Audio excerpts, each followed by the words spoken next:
Boa noite, pessoal. Espero que estejam todos bem. Eu me chamo Alan Mota Souza. Eu sou estudante da Universidade Estadual do Ceará, cursando o oitavo semestre.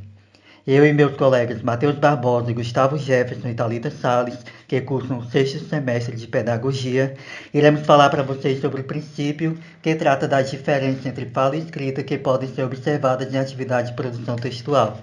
Vamos ouvir o colega Matheus explicando mais sobre este assunto. E em seguida, vamos ouvir uma entrevista com a professora Ana Luísa, que tratará sobre essas questões. A professora Ana Luísa, ela é formada em psicologia pela UFC e é especializada em educação pré-escolar e também é mestre em educação pela UFC.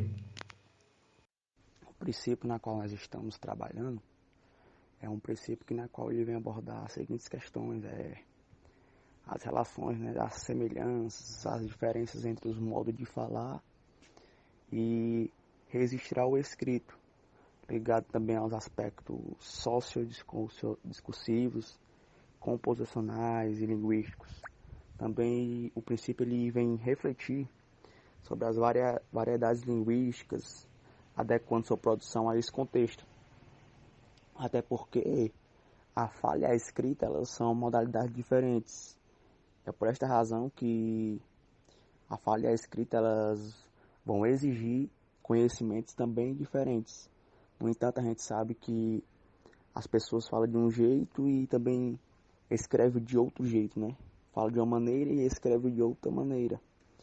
E o princípio ele aborda essas questões, que uma das melhores formas de observar a relação da fala e a escrita é através das produções textuais, que é algo do tema do próprio princípio, né?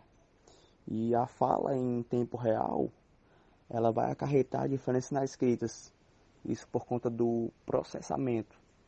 Essa é uma básica explicação de um pouco, né, sobre o princípio.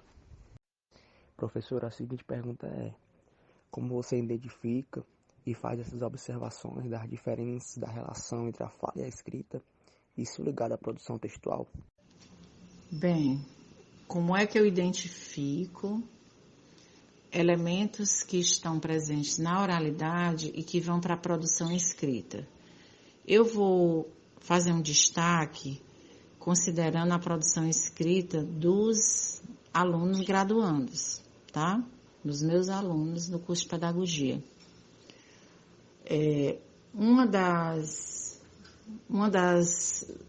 Das indicações, né, de que a oralidade ela está presente na escrita é usar expressões como aí, que é uma expressão típica da oralidade. O que é que eu faço após a identificação de expressões que são típicas da oralidade e que elas não, portanto, né, não deveriam fazer parte de um texto acadêmico, formal, a não ser que fosse dentro de um contexto de fala. Eu primeiro aponto para o aluno, né, e a gente discute sobre uma alternativa, primeiro a necessidade, né, de inclusão de uma expressão que tem aquele sentido e de um outro termo mais adequado para compor a sua produção textual.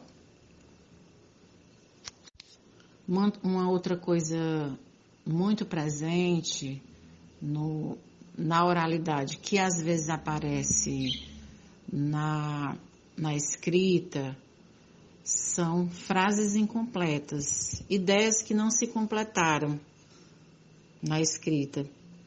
Então, é preciso o aluno tomar consciência, né, da sua própria produção, tentar perceber que aquele pensamento está incompleto e ele pensar o que comporia aquele pensamento e escrever, e reescrever o seu texto.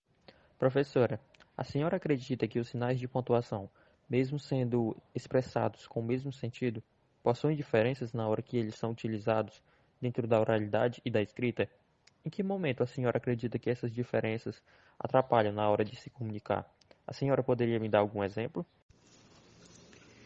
Eu não sei se consegui compreender direito, mas eu vou trazer aqui como sinais de pontuação o ponto final, o ponto de exclamação, o ponto de interrogação, as reticências. E a compreensão que eu tenho é que eles vão ser utilizados na escrita tentando objetivar a entonação de voz da gente. Por exemplo, quando eu faço uma pergunta, eu mudo o meu tom de voz. Eu posso até mudar a estrutura também da frase, mas eu também mudo o meu tom de voz.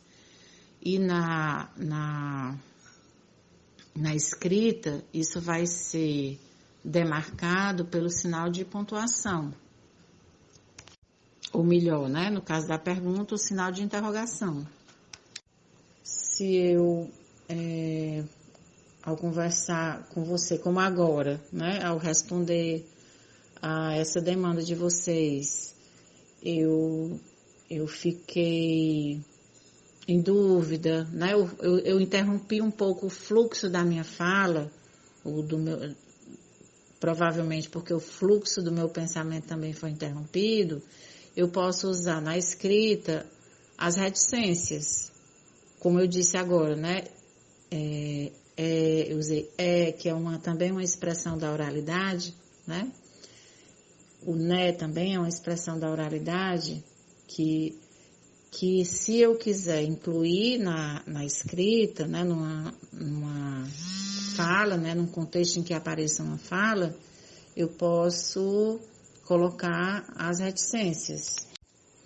Se na escrita eu troco esses sinais, ou eu omito, né, eu não coloco esses sinais, obviamente que a comunicação ela pode não acontecer de acordo com a minha intenção. A comunicação vai ficar truncada aí, né?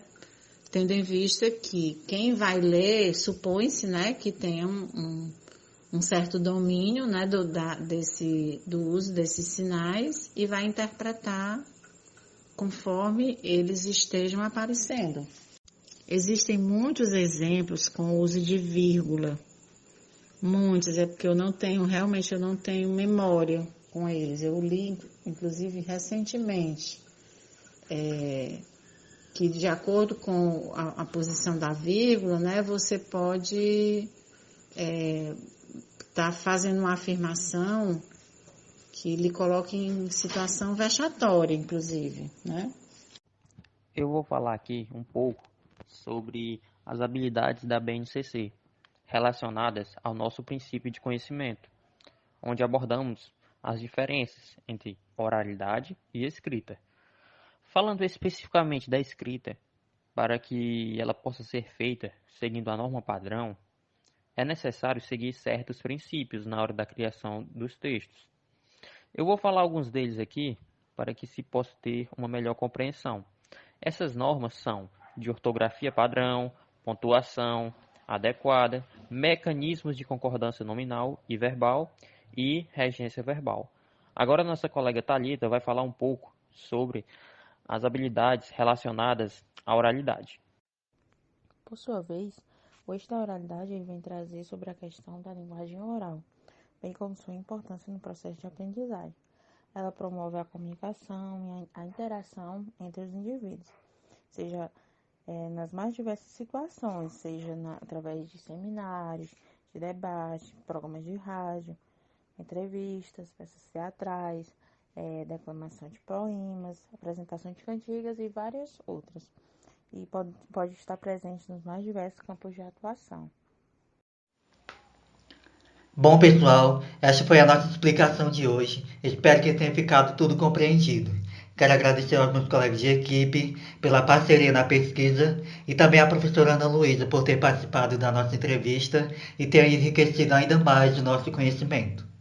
Boa noite.